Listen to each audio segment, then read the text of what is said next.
Good morning! Good morning! Para walang energy, parang yung gas prices lang, no?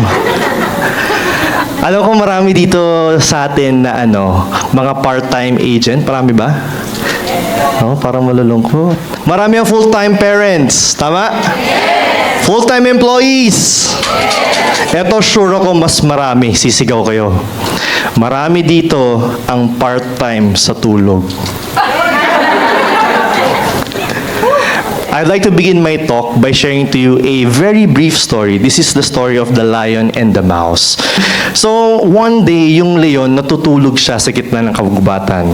And tapos, may isang maliit na daga na dumaan sa ibabaw niya. Nagising yung leon, nagalit. Sino yon? Hinuli niya yung daga.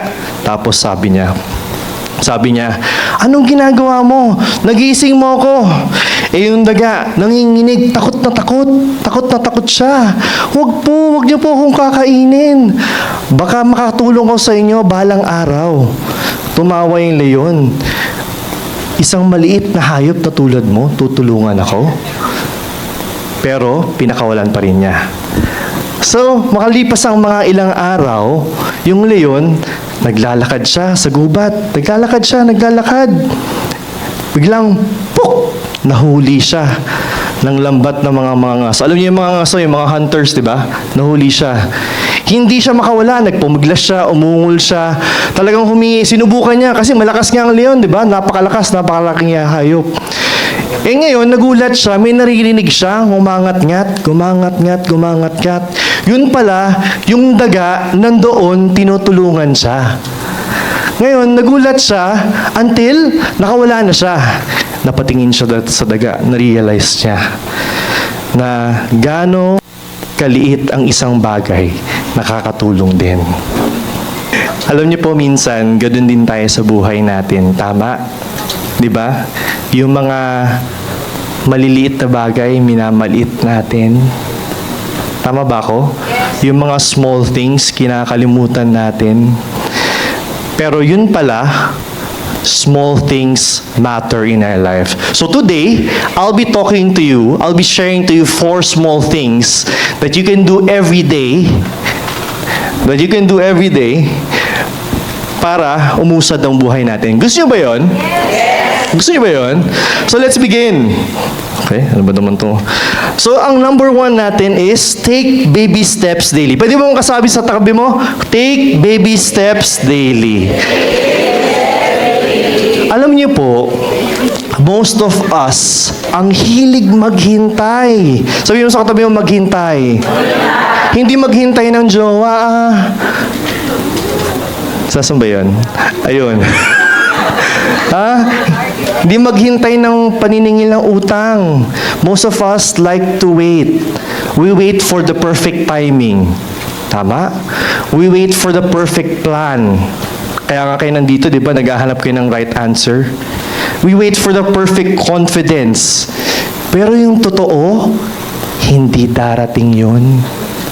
Akala nyo darating, pero hindi. Pero sa sobrang tagal nyo maghintay, wala na. Lumipas na yung panahon nyo. And let me just give you this very short, always remember that you don't need to be great to start.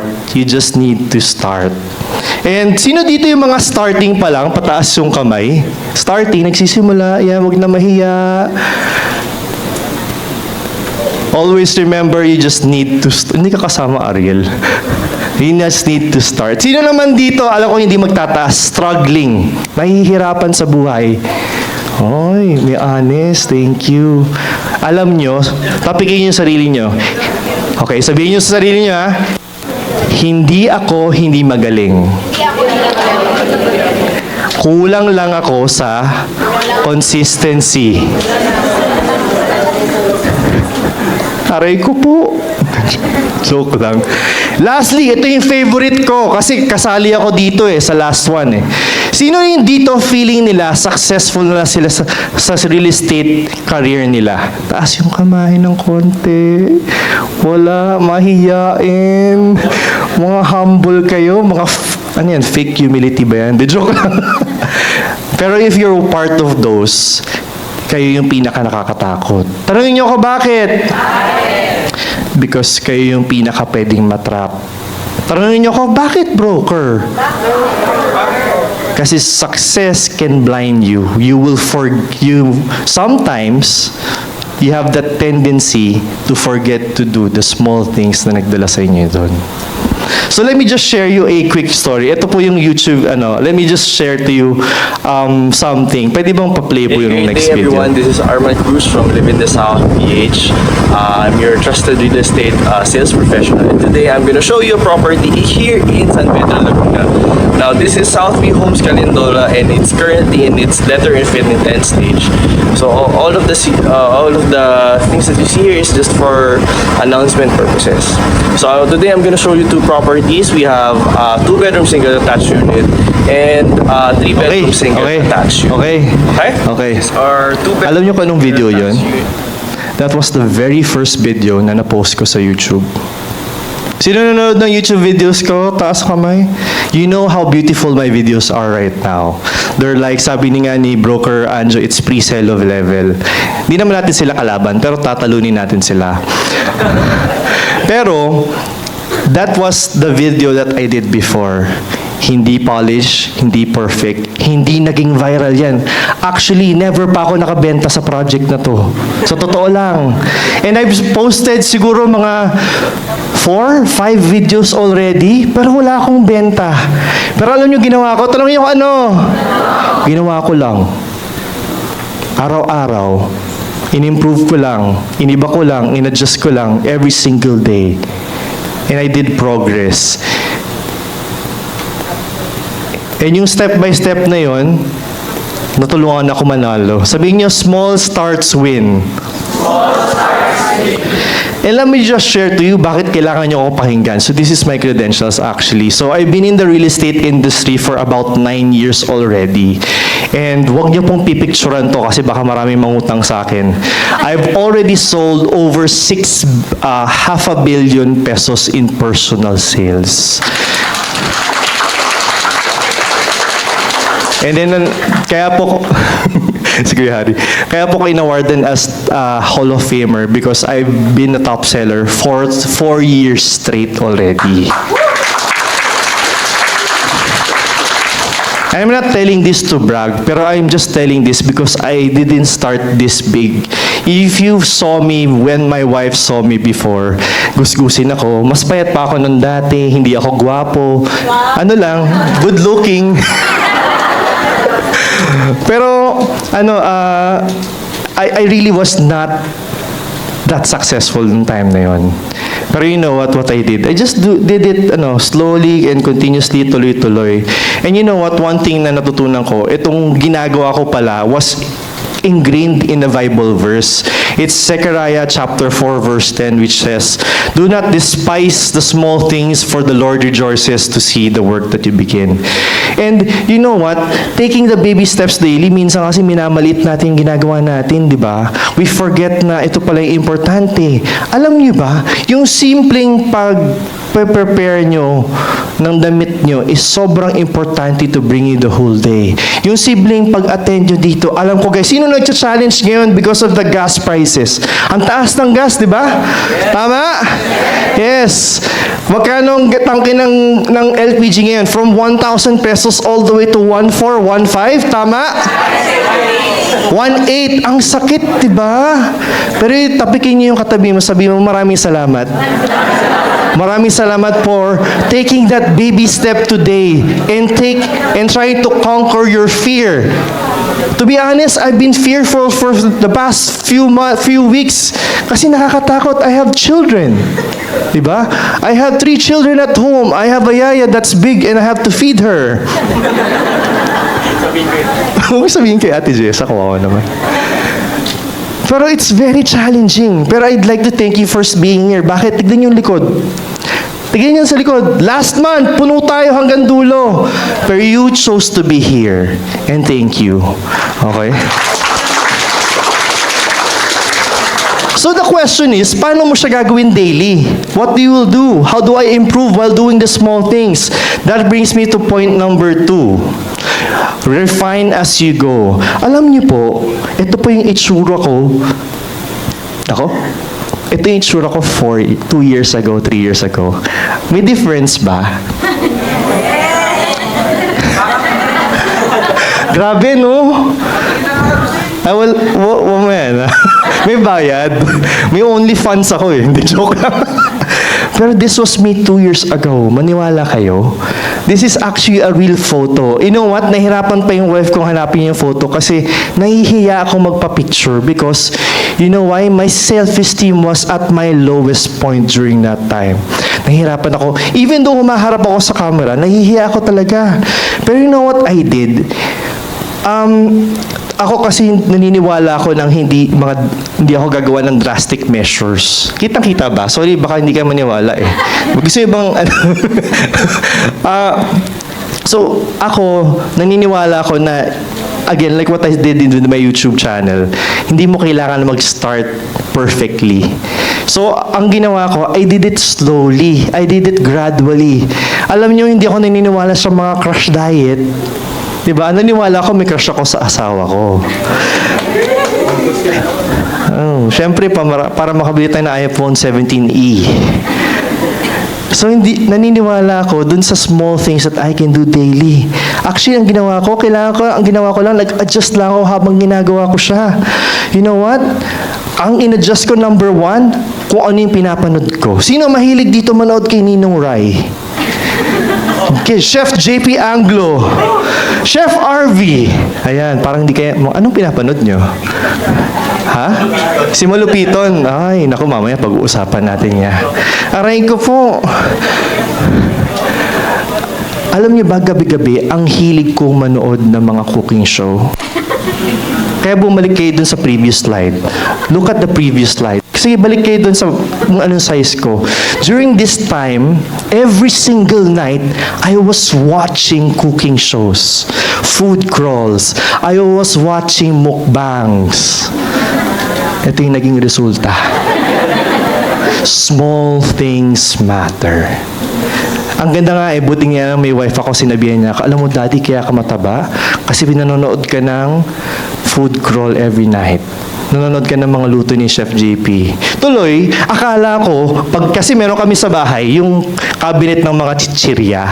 So kumukuha ako doon. So habang nanonood ako, alam niyo ginagawa ko? Kumakain ako, ini-imagine ko yung niluluto nila. Yun yung kinakain ko habang nanonood ako. Kaya kumakain ako madami. The next thing that I did after adjusting what I watched was adjusting how I ate or what I ate. Sabi ko sa inyo, hindi ako mahilig mag-diet kasi hindi ako niniwala doon. Pero ang ginawa ko, binawasan ko unti-unti yung kinakain ko. Yung dating ganito kalaki, after the next few months, paliit ng paliit yung rice until naging gulay na. And it took me 2 years to do that. Yung dating in a whole week ang kakainin ko baboy. This week, ang kinakain ko either manok na lang or isda. Pero I did that for the next 2 years. Diba? Alam ko may mga nakaka-relate kasi malataas sa mga blood chem dito eh. Diba? Last thing that I did is in-adjust ko yung paano ako matulog. And you know what? I'll be honest. You want me to be honest? Yes. You want me to be honest? Yes. Yung first 2, hindi ako pumayat. Hindi ako pumayat sa ginawa ko dun sa first 2. Itong huli, I started doing this November. I slept around 10 to 11:30 and slept around 8 to 10 hours. Sarap, no? Sino yung part-time sa tulog dito? Doon nag-drop yung weight ko.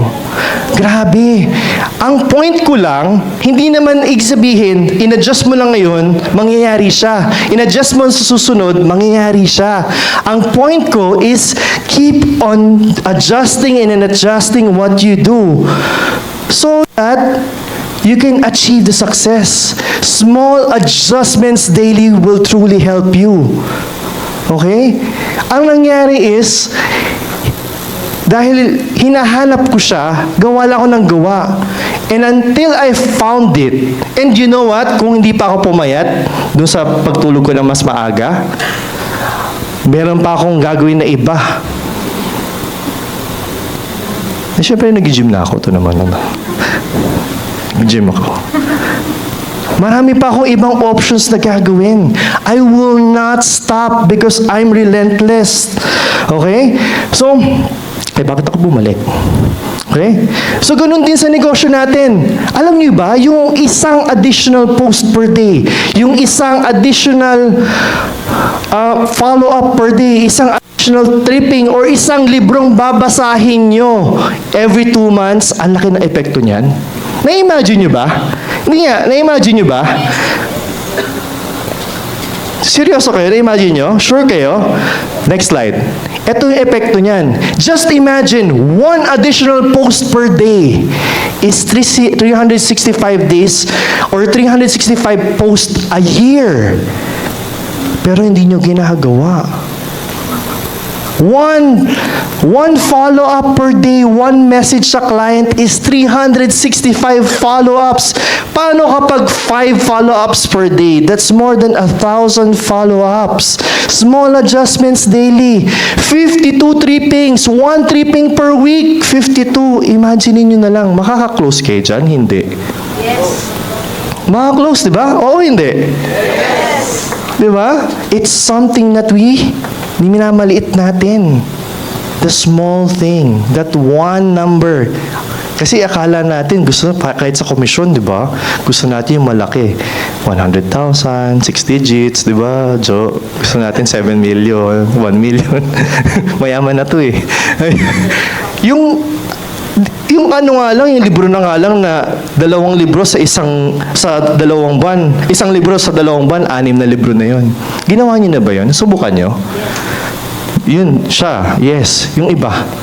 Diba? Ganun lang kasimple. Akala kasi natin, we need a magic formula na para ma-achieve yun. But always remember that small adjustments can lead to your breakthrough. Ay, ang galing ng slides ko. Ang ganda ng wife ko. Mamaya, libre mo ako. And yung small adjustments na ginagawa natin, always remember that consistency always wins. Always be relentless. There. Okay, let's move on. Now let's go deeper. Number 3, fix the small leaks. There's something I want you to imagine. May isang bato. Ayan, may bato. Yung bato na yan, matigas, matibay, at mukhang hindi masisira. Tapos may isang bagay, tubig. Did you know that yung patak ng tubig, if every single day nyo siyang papatakan ng tubig, yung bato magbabago? And the reality is, alam nyo ba na kayo din, meron kayong mga maliliit na leak sa buhay nyo na akala nyo hindi kayo nagbabago? Di dahil malakas siya, kundi dahil sobrang consistent and persistent niya. And ang totoo, ito yung pinakamasakit. Hindi ka nasisira dahil sa isang malaking problema. Tama? Nasisira ka dahil sa paulit-ulit na problema mo. Diba? Nasisira ka sa maliliit, paulit-ulit at yung mga pinapabayaan mo. Diba? Yung mga pinapanood mo. Diba? Si Malupiton. Anong concern kay Malupiton? Mumura. Akala nyo nakakatulong. Hindi pala. Yung panonood ng mga manghuhula, akala nyo nakakatulong, hindi pala. Unti-unti kang kinakain ng mga pinapanood mo. Yung mga binabasa mo. Ako, alam niyo ba, nung simula nung naggera, gusto kong ihagis yung cellphone ko. Bakit? Ang update ko lahat, puro tungkol sa oil gas prices. Lahat ng mga yung mga gusto mag-trending dahil gusto nila mag-update tungkol sa gera. Di ba nakakainis? Hindi nyo ba alam, naka-apekto yun sa mental state nyo? Pero alam nyo, mukhang maliit lang yun, pero it truly shapes your mind. So let me just share to you yung mga leaks natin. Number 1, yung what you consume. This is what yung mga binabasa natin, pinapanood natin. Number 2 is kung ano yung sinasabi mo sa sarili mo. Hindi ko kaya yan. Hindi ko kaya ma-achieve yan. Naku, hindi bibili yan kasi walang pera yan. Hindi ko kaya magbenta ng more than 3 million pesos kasi hindi ko kayang bumili. Okay? Yan ang unti-unti umuubos sa'yo. Hindi mo napapansin na uubos ka. Number 3, who you allow. Sino yung pinapayagan mong pumasok sa buhay mo? Tumingin ka sa katabi mo. Mukha bang problema mo yan? Yung tao sa paligid mo, yung conversations, yung energy, yung influence, hindi lahat obvious pero powerful. Kaya thank you for being here. You know why? Ask me why. Because this is one way of telling yourself that you can. The prayer that we did kanina, maraming salamat Ate Divine. Ang ganda ng prayer ni Ate Divine Tayag. Nasaan siya? Hindi ko makita. Ayun. Maraming salamat. It's powerful. Akala nyo walang epekto. Pero eventually, if matagal ka na sa industry, matagal mo nang ginagawa to, you will truly need it. Bakit? Mamaya ako sasabihin. Kaya minsan, hindi naman talaga yung problema natin yung client, yung kausap mo lang araw-araw. So, hindi lahat obvious, pero araw-araw nakaka-apekto, nakakaubos, and nakaka-shape ng mindset mo. Lastly, very important is paano ka magsimula ng araw. How you start today. Paano ka gumigising? Sino dito yung paggising, phone ka agad? Ay, mga sinungaling kayo. Alam nyo bang kaka-Easter lang, kailangan natin mag-confess? Sino dito yung phone ka agad? Ako, I'm very, sobrang ako dyan. Sobrang, talaga ako dyan. Yung mag-scroll ka agad, stress ka agad, and minsan, paggising pa lang natin, actually, alam nyo ba, paggising pa lang, mas nauuna pa yung cellphone natin gumising sa atin, di ba? Kasi alam na yung gising natin. Small habits, big direction. All of this na nasabi ko, small leaks yan. And you have to plug those leaks. Bakit? Kasi araw-araw may energy ka. Araw-araw may confidence ka. Araw-araw yung focus mo nasisira. Okay? So, meron lang akong warning. Tandaan nyo po, itong mga bagay na to, hindi nyo siya napapansin. Pero slowly, it's eating you up. That's why, hindi enough na may ginagawa ka. Kailangan mo rin ayusin ang mga tumutulo. Hindi yung tumutulo na may sakit, ha? Yung tulo. Sabihin natin, fix the small leaks. Because over time, rock changes. Okay, so let me go to my 4th point. Okay, so last na. Number 4, fuel the ember. Ayan.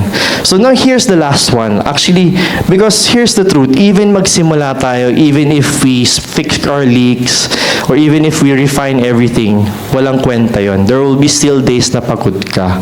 Diba? Tama? Kahit magaling ka na, tama ba? Pagod ka. Minsan aayaw ka na.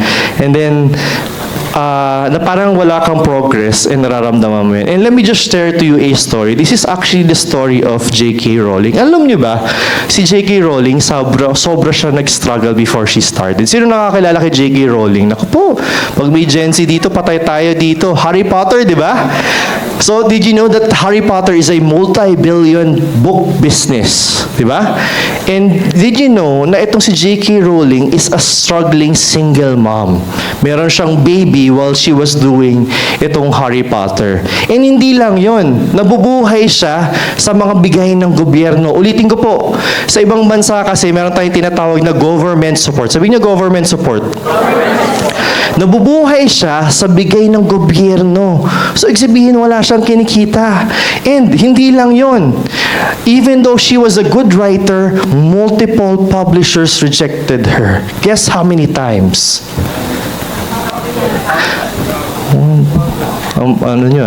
Guess how many times? Hindi naman. Sobra man. 12 times. Kasi matagal magpaano. 12 times. 12 rejections. Kaya niyo ba yun? Kasi minsan may iba dito, 1 rejection lang ayaw na, di ba? Imagine that. Imagine niyo si J.K. Rowling. Wala siyang asawa. Siya lang nag-aalaga ng anak niya. Nabubuhay siya sa government support. Tapos, na-reject pa siya 12 times. Anong gagawin niyo? Yung iba susuko na lang, di ba? Pero you know what? She kept on writing and writing every single day. Hindi niya pinatay yung apoy niya. She continually did what she needed to do so that she can provide for her child. Kahit mahirap. Pero ano nangyari? Naging magaling siya. So motivation is not something to you wait for, it's something you build. Let me be honest with you. Can I be vulnerable with you guys? Pwede ba ako magkwento? Okay lang ba? You know what? Recently, siguro 2 weeks back, I was in my most darkest moment. I really wanted to stop doing real estate and now I'm doing this talk. Ask me why. Kasi sobrang hirap niya. Even though I had more than 500 million sales already, I wanted to quit. That was how grave it was. But you know what I did? You wanna know what I did? I started to pick myself up. Ito yung mga bagay na ginawa ko. Number 1, next. I fed myself daily. Napansin ko kasi every day, pinapanood ko tungkol sa gera, tungkol sa mga masasamang mangyayari sa mundo, tungkol sa mawawalan tayo ng gas. Tinigil ko yon. Muntik na ako mag-deactivate ng Facebook. You know what? In the morning, I open my Facebook almost never. You know why? Because it brought me down. Napapansin niyo ba yun? Do you think yung negativity din na sinasabi mo sa sarili mo, nanggagaling yan sa labas? Nanggagaling yan sa pinapanood mo. You know what I did? In the morning, first hour, and I told my wife, for the first hour of the morning, I don't touch my phone. Kaya niyo bang gawin yun? I don't touch my phone. I sit down on the table. I get my daily Bible reading. I read it. I reflect on it. And next, I get my book. I get the book. I write down on my book. And I highlight on my book. Alam niyo ba, ang ganda lang effect din? Kasi yung anak ko nag-highlight na rin ng libro. Nakita niya si daddy nag-highlight ng libro. I pick myself up. I choose to feed whatever I feed in my mind. Kinontrol ko lahat yon. Umabot na ako sa 2 hours walang gadget eh. Nakaka-stress. Tama, di ba? Kasi may kliyente tayo. Pero you know what? Kailangan nyo yun. Bakit? Kasi pag kumakausap ka sa kliyente, mararamdaman nila yon. They will feel that. They will actually feel that. Mararamdaman nila yon. Next, I surrounded myself with the right people. That's the second thing that I did. I'm very lucky. Ask me why. I have multiple people that I like. Yes, Land, I attend here. The reason why I attend these links, nung una hindi ko ma-appreciate. I'll be honest. Di ba? Hindi mo maintindihan. Kailangan ko lang naman magbenta. Kailangan ko lang naman kumuha kliyente. Kailangan ko lang naman mag-tripping. Bakit pa ako mag-a-attend ng sisling? Eh, hindi naman ako ina-award dyan. Wala namang cash prize yan. But I appreciated it recently when I attended it when I got back. Kulang pala ako sa energy. Kailangan ko pala marinig si Broker Nikki. Kailangan ko pala marinig si Broker Richard. Who here attends church every Sunday? Happy Easter po pala. I attend the feast every single Sunday because I need to. If I don't attend one, grabe yung buhay ko. Lastly, isang last weapon ko, I have sa Christian ang tawag na D group, I have a light group with me, a shelter. I have these couples, 5 couples kami, nag-uusap kami every week about the Bible. Imagine niyo, I have almost the whole week surrounded by people who love and care for me. That's why I picked myself up. Paano pag wala? Paano yung taong wala? Diba? Siguro yun yung mga nadidepress, yung anxious. Kasi na-feel ko yung anxiety. Sabi ko, yung anxiety na yan, di naman totoo yan eh. It's not real. Pero I felt it 2 weeks ago. It's real. Pero if you let it eat you up, and you don't feed yourself and surround yourself with people that love and care for you, hindi kayo makakaano. Next, revisit my vision. Na-realize ko din eventually, kaya pala nadadown ako at nadawn yung tubig. Kasi wala na akong dreams. You know what? Let me just share to you. Alam mo, sobrang proud ako sa buhay ko. Tanongin niyo ako bakit? Yung sinulat ko 10 years ago, I'm living it right now. I wanted a family I wanted a loving wife and beautiful wife. Meron. Di ba? Mayaman yan. Bibigyan ako mamaya ng allowance yan. I wanted children, I have children. I can send them to good schools. Diba? I wanted the car, I have a car. I wanted the house, I have a house. And you know what? When I was reflecting, bakit ako nadadown? Bakit, Armand, ano nangyayari? So, bakit nawawala ka?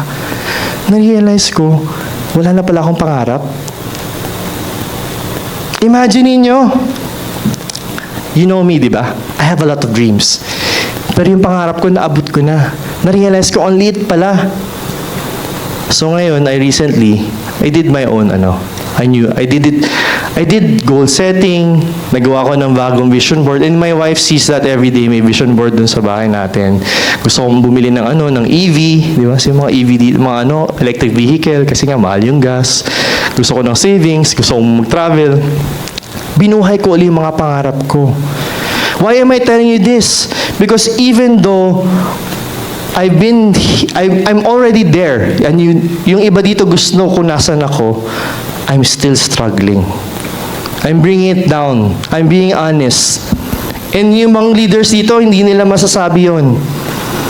Alam mo, isa pang ginawa ko, nirevisit ko yung vision ko, isang ginagawa ko, and I invite you to do this. Pero, subtle lang. Next slide. Okay? Hindi pa, ayan, last this, I remind myself why I started. Next. Yan, bumibisita. Hindi ko binili yan. Baka sumigaw kayo. Alam nyo, may habit ako. Dati, nung ahente pala ako, nagsistart ako, ang ginagawa ko, bumibisita ako sa mga showroom ng kotse kahit hindi pa ako nakakabili. Totoo yun. I do that every single day dati. You know why I do it? Because I like cars. And recently, I told my wife, Mommy, alam ko mahal ang gas. Kasi umiikot kami. Pwede ba tayong pumunta sa showroom ng BYD? Punta tayo sa showroom ng ng Ford. Punta tayo sa showroom ng Geely. Punta tayo, hindi ko pa pupunta. Punta tayo sa showroom ng Tesla. Nax. Punta tayo sa showroom. Pinupuntahan ko siya. Bakit? Kasi nabubuhay yung maliit na apoy sa loob ko. Kailangan kong pakainin. Kasi pag hindi ko pinakain, mamamatay.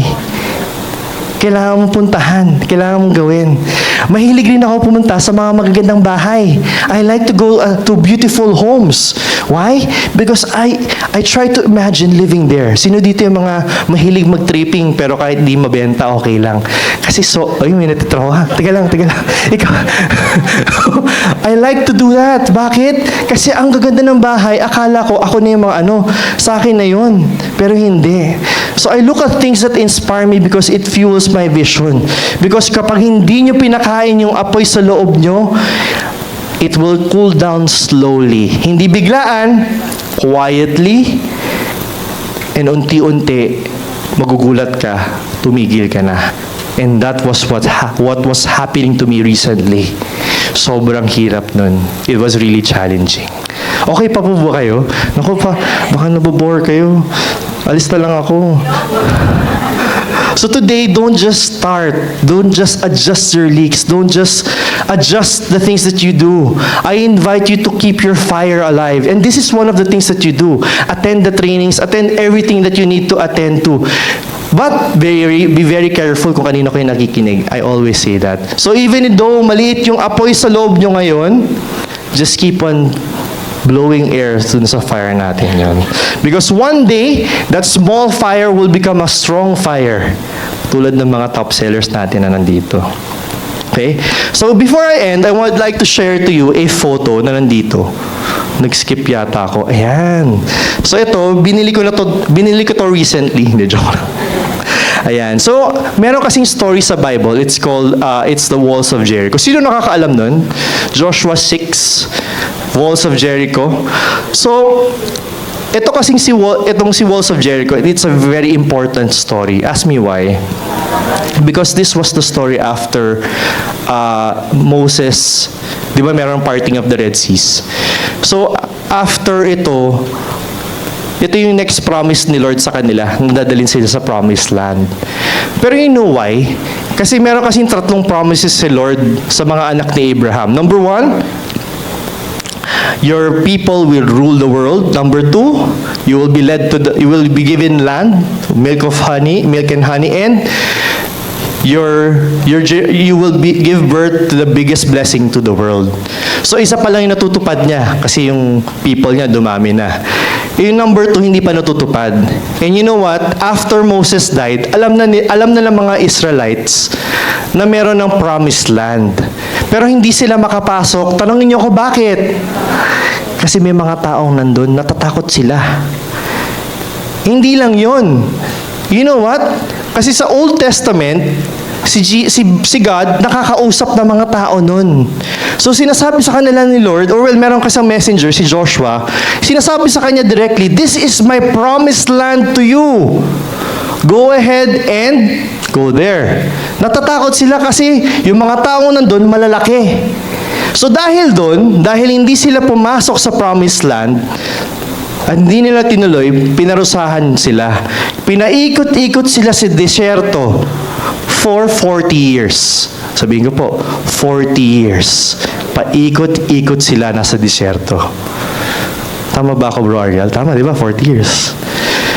And then, until one day, nakita nila, sinubukan na nila.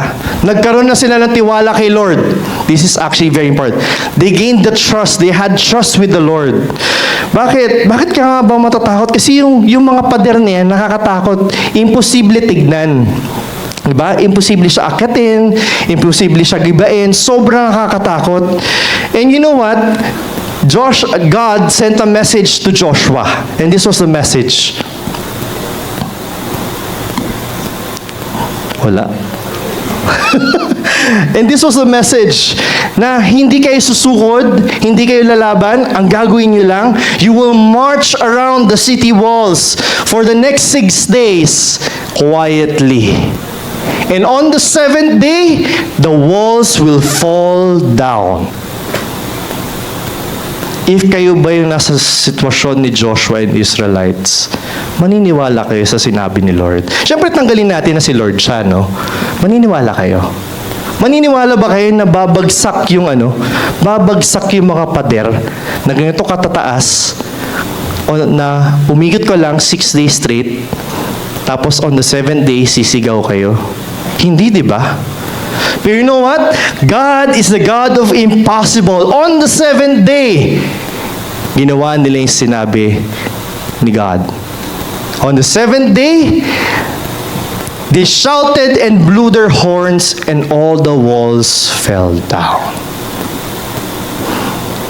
Hindi ko alam kung nasan kayo ngayon sa journey nyo. I don't know if you're in your days 3, day 2, day 4, day 5, or day 6. But this is the promise of God. Hello? Wala. This is the promise of God. As long as you follow His obedience, He will favor you. And all I'm asking to you right now is you shouldn't stop, because God is with you.